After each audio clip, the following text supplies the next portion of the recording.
Childhood ട്രോമയിലെ പ്രധാനപ്പെട്ട മറ്റൊരു കാരണമാണ് ഫാമിലി ഇഷ്യൂസ്, അതായത് മാതാപിതാക്കൾ തമ്മിലുള്ള പ്രശ്നങ്ങൾ. പലപ്പോഴും നമ്മൾ ചിന്തിക്കുന്നത് അത് ഒരു പാരൻസിന്റെ ഇടയിൽ മാത്രം ഒതുങ്ങിപ്പോകുന്ന ഒരു കാര്യമെന്നാണ്. എന്നാൽ അങ്ങനെയല്ല. ഒരു കുട്ടിയുടെ ജീവിതത്തിന്റെ അവസാനം വരെ ആ ഒരു കുട്ടിക്കാലത്ത് അനുഭവപ്പെടുന്ന ജീവിത സാഹചര്യങ്ങൾ, അവരുടെ ഒരു വീടിന് ഉള്ളിൽ ഉണ്ടാവുന്ന സിറ്റുവേഷൻസ് അവരെ ബാധിക്കുന്നത് എത്രത്തോളമാണെന്ന് നമുക്ക് ഊഹിക്കാവുന്നതിലും എത്രയോ അപ്പുറത്താണ്. പലപ്പോഴും സ്മൃതിക്ക് വേണ്ടി വരുന്ന ഭൂരിഭാഗം ആളുകളിലും നമ്മൾ അവരുടെ ഒരു കേസ് ഹിസ്റ്ററി എടുത്ത് കഴിയുമ്പോൾ, അല്ലെ അവരുടെ ഒരു സ്മൃതി മെഡിറ്റേഷൻ കഴിയുമ്പോൾ മിക്കവാറും എത്തിപ്പെടുന്നത് അവരുടെ ഒരു ചൈൽഡ്ഹുഡിലേക്കായിരിക്കും. അവിടെ തന്നെ മാതാപിതാക്കൾ തമ്മിലുണ്ടാകുന്ന പ്രശ്നങ്ങൾ ആയിരിക്കും അവരുടെ ഇന്ന് അവരനുഭവിക്കുന്ന പ്രശ്നത്തിന് ഒരു പ്രധാന കാരണമായി മാറിയിട്ടുണ്ടാവുന്നത്. വീട്ടിൽ എപ്പോഴും വഴക്ക് നടക്കുന്ന ഒരു സാഹചര്യമാണെങ്കിൽ കുട്ടിയുടെ മനസ്സിൽ രൂപപ്പെടുന്നത് എൻ്റെ വീട് സുരക്ഷിതമായ ഒരിടമല്ല, എനിക്ക് ഇവിടെ ഒരു സെക്യൂരിറ്റി ലഭിക്കുന്നില്ല എന്നീ കാര്യങ്ങളായിരിക്കും.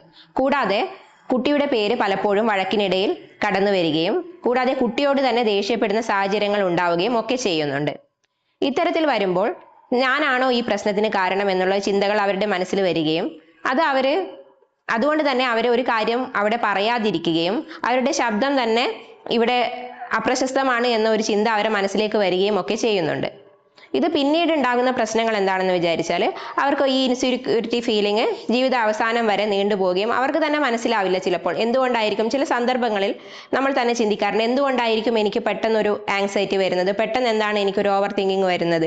ഇതിന്റെ പ്രധാന കാരണം എന്ന് പറയുന്നത് ഇത്തരം സാഹചര്യങ്ങൾ തന്നെയായിരിക്കും. പ്രസന്റ് സിറ്റുവേഷനിൽ നമുക്ക് അത്തരത്തിലുള്ള ഒരു സാഹചര്യം ഉണ്ടായെന്ന് വരില്ല, എന്നാൽ എന്തെങ്കിലും ചെറിയൊരു ട്രിഗേഴ്സ് വരുമ്പോൾ ഈ ഒരു കാര്യമായിരിക്കും അവിടെ ട്രിഗർ ചെയ്യപ്പെടുന്നത്. ഇത്തരത്തിൽ സ്മൃതിക്ക് വരുന്ന പല ഫാമിലി ഇഷ്യൂസിലും നമുക്ക് ഇത് കാണാൻ സാധിക്കുന്നുണ്ട്. കഴിഞ്ഞ ദിവസം വന്ന ഒരു കുട്ടി, അവരുടെ പ്രശ്നം എന്താണെന്ന് വിചാരിച്ചാൽ ഹസ്ബൻഡ് അവരെ മനസ്സിലാക്കുന്നില്ല, അല്ലെങ്കിൽ തൻ്റെ വിഷമങ്ങൾ മനസ്സിലാക്കുന്നില്ല, തന്നോട് വേണ്ടത്ര കെയറിങ് കിട്ടുന്നില്ല തുടങ്ങിയ കാര്യങ്ങളായിരുന്നു. അവിടെ ഹസ്ബൻഡ് പറഞ്ഞ കാര്യം എന്ന് വിചാരിച്ചാൽ ചെറിയൊരു കാര്യം മതി, അതിൽ നിന്നായിരിക്കും തുടക്കം. ഒരു ഫോൺ എടുത്ത് സംസാരിച്ചില്ലെങ്കിൽ പോലും അവിടെ ചെറിയൊരു പ്രശ്നത്തിൽ തുടങ്ങുന്ന കാര്യം പിന്നീട് ഒരു വലിയ ഇഷ്യൂ ആയി മാറുകയും ചെറിയ കാര്യങ്ങൾക്ക് പോലും അതൊരു കരച്ചിലേക്കോ അല്ലെങ്കിൽ ഒരു ബഹളത്തിലേക്കോ ഒക്കെ എത്തുന്ന രീതിയിലേക്ക് മാറിക്കൊണ്ടിരിക്കുന്നു എന്നാണ്. ഇവിടെ സ്മൃതി മെഡിറ്റേഷന് ശേഷം ആ കുട്ടി പറഞ്ഞൊരു കാര്യം, കുട്ടിയുടെ വീട്ടിൽ എപ്പോഴും അച്ഛനും അമ്മയും തമ്മിൽ വഴക്കായിരുന്നു. അവിടെ വഴക്ക് നടന്നതിന് ശേഷം അച്ഛൻ 2-3 ദിവസമൊക്കെ വീട്ടിൽ നിന്ന് മാറി നിൽക്കും. ഈ സമയത്ത് അമ്മ എപ്പോഴും ഒരു ദേഷ്യപ്പെടുന്ന ഒരു ക്യാരക്ടറാണ്. ആ ഒരു സമയത്ത് ഈ ദേഷ്യമൊക്കെ ഈ കുട്ടിയോടാണ് കാണിച്ചുകൊണ്ടിരുന്നത്. അവിടെ കുട്ടിയുടെ മനസ്സിൽ വീട്ടിലൊരു ചെറിയൊരു അസ്വാസ്ഥ്യം ഉണ്ടാവുമ്പോൾ ഇത് തനിക്ക് ഇതുപോലെ തന്നെ ഒരു വേർപാട് വരുമോ, അല്ലെങ്കിൽ ഈ ഒരു ക്യാരക്ടർ എനിക്ക് ഇവിടെ നേരിടേണ്ടി വരുമോ, എനിക്ക് വേണ്ട പരിഗണന ഇവിടെയും കിട്ടാതെയാകുമോ തുടങ്ങിയ കാര്യങ്ങളാണ് ചിന്തയിലേക്ക് പോകുന്നത്. അത് ആ കുട്ടി തിരിച്ചറിയുന്നില്ല എന്നതാണ് യാഥാർത്ഥ്യം.